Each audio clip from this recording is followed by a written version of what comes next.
Ayan, mainit na, lalagay na natin yung bawang na galing sa kapitbahay. Hindi siya maubos-ubos kasi marami. Madami.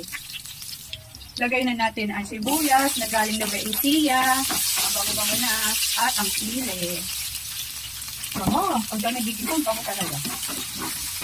Halo-haloin natin. Nang okay na, lalagay na natin ang pusit. Paminta.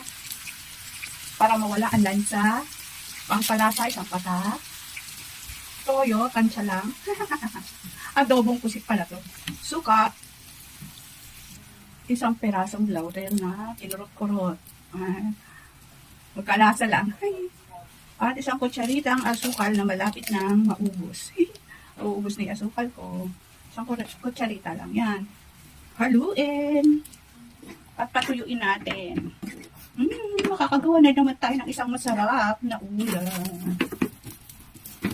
Amoy, sarap-sarap. Patutuyuin lang natin yan at tatakpan. Why, ayan, tuyo na. Tikman natin.